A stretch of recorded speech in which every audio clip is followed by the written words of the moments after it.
ನಮ್ಮ ಸಂವಿಧಾನ ಪ್ರಕಾರನೇ ಅವನಿಗೂ ಅಷ್ಟೇ ನ್ಯಾಯ ಐತಿ, ನಮಗೂ ಐತಿ.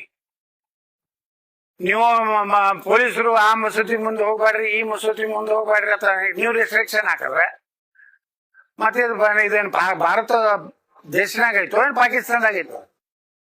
ಪೊಲೀಸ್ ಅಧಿಕಾರಿಗಳು ತಮ್ಮ ಕರ್ತವ್ಯವನ್ನ ಸರಿಯಾಗಿ ಮಾಡೋದು ಕಲೀರಿ.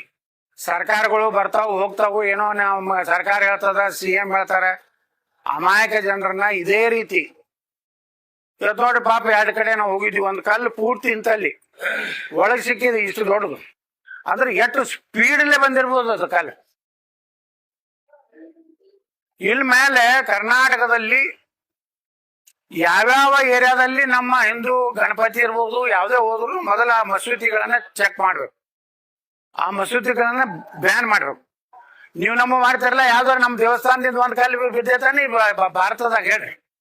ಇಡೀ ದೇಶದಲ್ಲಿ ಒಂದು ದೇವಸ್ಥಾನದಿಂದ ಹಿಂದೂಗಳು ಮುಸ್ಲಿಮರ ಕಾರ್ಯಕ್ರಮ ಕಲ್ಲು ಒಗದಾರ ಅಂತ ಒಂದು ಸಾಕ್ಷಿ ಹೇಳ್ರಿ. ಇವ್ರನ್ನ ಎಷ್ಟು ತಲೆ ಮ್ಯಾಗ ಕೂಡ್ಸ್ಕೊಂಡ್ರಿ? ಇನ್ನೂವರೆಗೆ ಅದು ಆ ಪಂಕ ಮಸ್ಜಿದ್ ಅಧಿಕೃತ ಐತಿ ಇಲ್ಲ ಅನ್ನೋಂಥದ್ದು ದಾಖಲೆ ನಿಮ್ಗೆ ಬಿಡುಗಡೆ ಮಾಡ್ರಿ. ಮದ್ದೂರಿನಲ್ಲಿ ಅವ್ರದ್ದು ಏನು ದಾಖಲೆನೇ ಇಲ್ಲ, ಎಲ್ಲ ಬೇಕಾಯ್ದೆಸ್ರಿ, ಯಾವುದೇ ಪರ್ಮಿಷನ್ ಇಲ್ಲ. ಅವ್ರಿಗೆ 24 ತಾಸು ಕರೆಂಟ್ ಕೊಡುದು, 24 ತಾಸು ನೀರು ಕೊಡುದು. ಮತ್ತ ಅಲ್ಲಿ ಅವನೋ ಒಬ್ಬ ಕಾಂಗ್ರೆಸ್ ಅಂತ ಅವ್ನ ಲೀಡರು, ಅವ ಬಂದ್ರೆ SP DSP ಎದ್ ನಿಂದಿರ್ತಾ ಇರ್ತ, ಸರ್ ಅಂತ ಇರ್ತ. ಒಬ್ಬ ಕ್ರಿಮಿನಲ್ ಮುಂದೆ ಪೊಲೀಸ್ ಇಲಾಖೆ ಈ ರೀತಿ ವರ್ತನೆ ಮಾಡಿದ್ರೆ ನಿಮ್ಮ ಭಯ ಹೆಂಗಿರ್ತದೆ ಪೊಲೀಸರದು? ಅಂದ್ರೆ ಇಷ್ಟು ಅವ್ರ ಬಲ್ಲಿ ಏನಾಗ್ಬಿಟ್ಟದ ಅಂದ್ರೆ, ಕೆಲವೊಂದು ಮೌಲ್ಯಗಳು ಅವ್ರ ಭಾಷಣದಾಗ ಹೇಳ್ತಾರೆ, ಹೆಂಗ ಕೆಡುದಿ ನಾವು BJPನ ಹೆಂಗ ಮಾಡಿಕೊಟ್ಟಿವತ್ತ ಮಾತಾಡ್ತಾರ. ಇದಕ್ಕೆ ಪ್ರಚೋದನೆ ಯಾರು? ಈ ಸರ್ಕಾರ.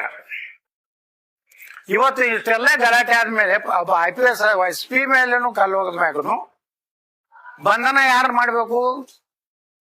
ಯಾರು ಕಲ್ಲು ಹೋಗದವ್ರ, ಯಾರು ಚಪ್ರಿ ಹೋಗದವ್ರ ಅವ್ರನ್ನ ಬಂಧನ ಆಗ್ಬೇಕು. ಅದು ಎಲ್ಲ ಪೊಲೀಸ್ ನಿಮ್ ಇದರಲ್ಲೇ ಸಿಕ್ಕಿದೆ, ಏನು ಡ್ರೋನ್ದಲ್ಲಿ ಸಿಕ್ಕಿದೆ, ನಿಮ್ CCTVಯಲ್ಲಿ ಸಿಕ್ಕಿದೆ. ಹಾಗಾದ್ರೆ ಹಿಂದೂಗಳ ಮೇಲೆ ಕಲ್ಲು ಇದು ಏನು ಲಾಠಿ ಚಾರ್ಜ್ ಮಾಡ್ತೀರಿ? ಅವ್ರ ಕಾಲು ಕೈಗೆ ಮುರಿಯಂಗ ನೀವು ಹೀನಾಯ ಮನುಷ್ಯತ್ತಿಲ್ಲಾರ್ದಂಗ ನೀವು ಅವ್ರ ಜೊತೆಗೆ ವರ್ತನೆ ಮಾಡ್ತೀರಿ. ಹಾಗಾದ್ರೆ ಅವ್ರಿಗೆ ಏನ್ ಮಾಡಿದ್ರಿ? ಏನ್ ಕ್ರಮ ಕೈಗೊಂಡ್ರಿ?